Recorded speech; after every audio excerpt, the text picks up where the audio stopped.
అయినా తమ్ముడిని అలా దారుణంగా అవమానిస్తూ ఉండి ఇక మనోజ్ అయితే మాత్రం చొక్కా పట్టుకొని బయటికి గెంటుతూ ఉంటాడు.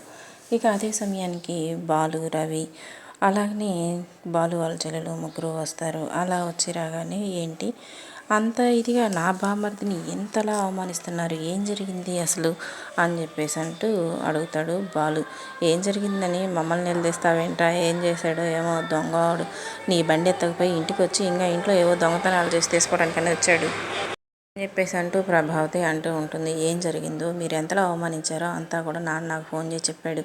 మీరు కొత్తగా చెప్పాల్సిందే ఉంది, నా బామ్మర్దిని అవమానించాల్సినంత అవసరం ఏమొచ్చింది, ఏంటి నాన్న నువ్వు కూడా ఏదో అన్నావు ఇందాక ఫోన్లో, ఒక మాట పెళ్ళికి ముందు చెప్పు ఉండాల్సింది కదా అని. అసలు పెళ్ళికి ముందు కానీ పెళ్ళి తర్వాత కానీ మా ఇద్దరికి అవకాశం ఎక్కడిచ్చారు మీరు? పెళ్ళి మా ఇద్దరికి ఇష్టం లేకుండా చేశారు. ఈ ఏళ్ళు తిరిగినోడు 40 లక్షలు దుబ్బేసి వెలగొండ మండపంలో నుంచి వెళ్ళిపోతే అప్పటికప్పుడు మా ఇద్దరికి ఇష్టం ఉందా లేదా అని కూడా కనుక్కోకుండా పెళ్లి మూడేసేశారు.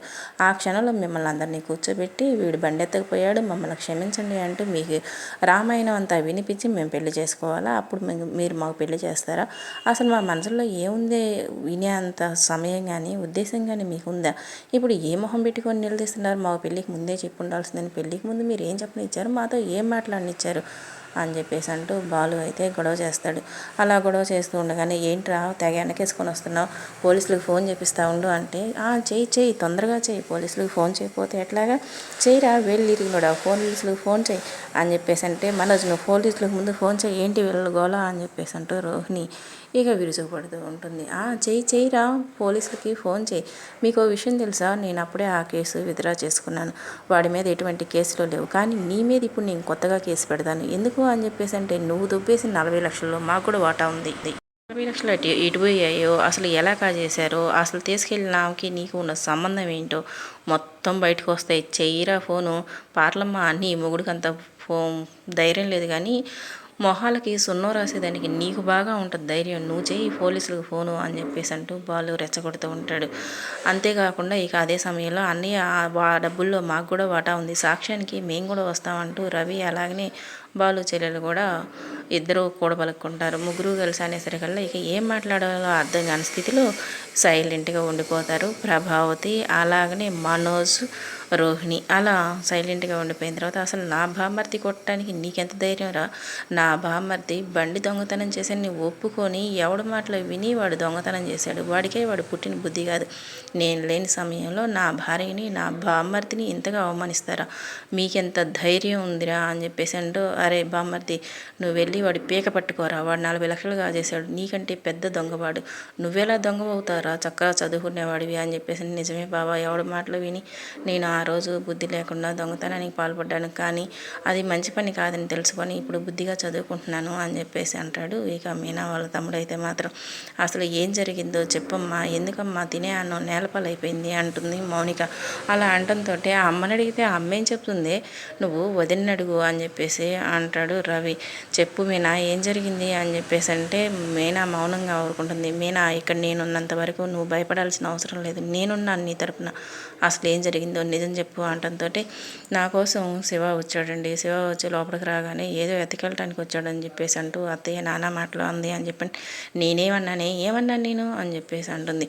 నువ్వు ఏమంటావో ఏమనవో పావుకి పాలు పోసిపించినట్టే నీతో సమాసం అంటే, నువ్వు ఎంత తీయగా మాట్లాడతావో నాకు తెలియదు అనుకుంటున్నావా అని చెప్పేసి అంటాడు. వేళ వస్తున్నాను ఉండు, నీ కాడికే వస్తున్నాను, ముందు మీనాని చెప్పనివ్వు, ఆ తర్వాత నేను నీ దగ్గరకు వస్తాను, నేనే నిన్ను వదిలిపెట్టే వెళ్ళను అని చెప్పేసి అంటూ తల్లిని అట్లా ఆపేస్తాడు. మీనా ఇక చెప్తుంది, వాడి బ్యాగ్ అంతా సోదా చేసింది కాక జేబులన్నీ చెక్ చేశారండి, తినే అన్నం పుస్తకాలు అన్నీ కింద పడేసి వాడిని నానా విధంగా చంపకేసి కొట్టారండి ఇట్లాగా అని చెప్పేసి అని మీనా ఏడుస్తుంది చెప్పి. అలా ఏడవటంతో ఇక బాలకి చిర్రెత్తికి వచ్చేస్తుంది. నా బామ్మర్దిని చేయడానికి నీకెంత ధైర్యం రా అని చెప్పేసి అంటూ ఇక మనోజ్నైతే కొడతాడు. నీ భర్తని కాలర్ పట్టుకుంటే నీకు అంత కోపం వస్తుందా, ఇదిగో ఇప్పుడు నేను పట్టుకున్నాను 40 లక్షలు తీసుకెళ్ళిన దొంగ అని, ఏది ఇప్పుడు కొట్టు చూద్దాం అని చెప్పేసి అంటూ రోహిణికి కూడా వార్నింగ్ ఇచ్చేస్తాడు. ఇక ఎవ్వరూ నోరెత్తే పని లేకుండా అందరికీ బుద్ధి చెప్పేస్తాడు బాలు. అయితే వాళ్ళ మీనా వాళ్ళ మామగారు కూడా వచ్చేసి ఇక మీనాకి క్షమాపణ చెప్తాడు. అమ్మ నాన్న క్షమించు, నేను కూడా ఒక క్షణం బుద్ధి లేకుండా తప్పుగా అర్థం చేసుకున్నాను అని చెప్పేసి అంటూ మీనాకి కూడా క్షమాపణ వేస్తాడు మీనా మామగారు. ఇక అదంతా అట్లా అయిపోయిన తర్వాత శివాకి కూర్చోబెట్టి ప్రశాంతంగా భోజనం పెడుతూ ఉంటుంది మీనా. అలా భోజనం పెడుతూ ఉన్న సమయంలో ఇక అక్క నన్ను క్షమించక్క, మీ ఇంట్లో అనవసరంగా గొడవలు పెట్టాము, నీ మీద ఎవరు ఏమీ అనకూడదన్న ఉద్దేశంతో చెప్పాలని వచ్చానే తప్పితే వేరే ఉద్దేశంతో కాదక్క అంటాడు శివ. మీనా వాళ్ళ తమ్ముడు అంటంతో నువ్వు అవన్నీ ఏం పట్టించుకో మాకురా, తీసే అవన్నీ బుర్రలో నుంచి మీ బావ చూసుకుంటాడులే అవన్నీ అంటూ మీనా ఇక తమ్ముడికి సర్ది చెప్పేస్తుంది. అది అలా అయిపోయిన తర్వాత ఇక రవి అలాగని రవి ప్రేమించిన అబ్బాయి ఇద్దరు కూడా బండి మీద వెళ్తూ ఉంటారు. అలా బండి మీద వెళ్తూ ఉన్న సమయంలో తనని అక్కడ డ్రాప్ చేసిన తర్వాత తన స్టూడియో దగ్గర ఇక రవి ఒకడే బండి మీద వస్తుంటే రవి వీళ్ళందరూ కలిసి రవి మీద దాడి చేస్తారు. నువ్వు ఆ అమ్మాయిని మర్చిపోవాలంటే ఆ అమ్మాయిని మర్చిపోమని చెప్పడానికి మీరెవర్రా, ఆ అమ్మాయిని మర్చిపోయేది లేదు, విడిచిపెట్టేది లేదు, నేను ఆ అమ్మాయిని పెళ్లి చేసుకుంటాను అంటూ వార్నింగ్ ఇస్తాడు రవి. నీకు ఆ అమ్మాయి నోరెత్తే ఆ అమ్మాయి పేరు ఎత్తే పని లేకుండా నీకు బుద్ధి చెప్తావురా అంటూ తలా ఒక చేసి దెబ్బలేస్తూ ఉంటారు. అలా దెబ్బలేసే సమయంలో ఇక రవి బీభత్సంగా ఫైట్ చేస్తూ ఉంటాడు. వాళ్ళు నలుగురు అయిపోయి రవి ఒక్కడే వేసరికల్లా ఫైట్ చేయలేని పరిస్థితిలో ఉండేటప్పటికి అదే సమయంలో అటుగా వస్తున్న బాలు నా తమ్ముడి మీద చేయేస్తారా మీరు అని చెప్పేసి అంటూ కారు దిగి వచ్చి అందరినీ చితకబాదేస్తాడు. చితకబాదేసిన తర్వాత ఎవర్రా మిమ్మల్ని పంపించింది, ఎవరు అసలు వాడి పేరు చెప్పండి అని చెప్పేసి అంటూ బాలు దవిడి దివిడి వాయించిన తర్వాత వద్దులేనా ఎందుకు అయిపోయింది కదా అని చెప్పేసి అంటే అరే నోరు మూసుకొని నువ్వు పేరు చెప్తావా లేదా, లేదంటే నరికి పారేస్తాను ఇంకోసారి నా తమ్ముడు చొలొచ్చారంటే అంటూ వారిని కొని ఎవరో డీవో అంటున్నా వాళ్ళ అమ్మాయిని అని చెప్పేసరికి అరే ఇంక వెళ్ళిపోండి మీరు పేరు చెప్పారు కదా అంటూ రవి వాళ్ళు పంపించేస్తాడు. వాడికి ఎంత ధైర్యం రా, కోర్టులో కేసు మనం గెలిచామన్న ఉద్దేశంతో కడుపులో పెట్టుకొని నీ మీదకి రౌడీలను పంపిస్తాడు, వాడి సంగతి తెలుస్తానుండు అని చెప్పేసి అంటూ ఇక బాలు అయితే డీఓ వాళ్ళ ఇంటికి బయలుదేరిపోతాడు. అలా బయలుదేరుతుంటే అన్నయ్య ఆగన్నయ్య ఆగన్నయ్య ఎందుకన్నయ్య దీని గురించి గొడవ, బాలు బాలు బాలు అని అరుస్తున్నా కూడా వినిపించుకోకుండా ఇక బాలు అయితే మాత్రం డీఓ వాళ్ళ ఇంటికి వెళ్ళిపోతాడు. అలా వెళ్ళిపోయిన తర్వాత ఇక డీఓ భార్య భర్తలు ఇద్దరు కలిసి కూర్చొని మాట్లాడుకుంటూ ఉంటారు. ఈ పాటికి వాడి ఒళ్ళు కాళ్ళు చేతులు విరక్కొట్టేసి వాడిని ఒక మూలన పడేసి ఉంటారు, మనం పంపించిన వాళ్ళు అని చెప్పేసి చెప్పుకొని నవ్వుకుంటూ ఉంటారు. అదే సమయానికి ఇక బాలు వెళ్ళి నా తమ్ముడి మీదకి రౌడీలను పంపించడానికి నీకు ఎంత ధైర్యం రా అని చెప్పేసి అంటూ డీఓని పట్టుకొని టప్పా టప్పా 4 పీకేస్తాడు. అలా పీకేసరికల్లా నీకు ఎంత ధైర్యం రా నా భర్తను కొట్టడానికి, నీ తమ్ముడికి బుద్ధి చెప్పుకో అని చెప్పేసి అంటూ ఉన్న విషయం బయటికి కక్కేస్తుంది ఇక డివో భార్య అయితే. ఆ కోపం కడుపులో పెట్టుకొని ఇంటికి వచ్చేసి ఏమండి భోజనం పెట్టమంటారా అంటే నాకు ఇప్పుడే వద్దు అని చెప్పేసి అంటాడు. కాదండి భోజనం పెడతండి, నీకు ఒకసారి చెప్తే అర్థం కదా అంటూ ఇక మీనా మీద గయ్యం లేసేస్తాడు బాలు.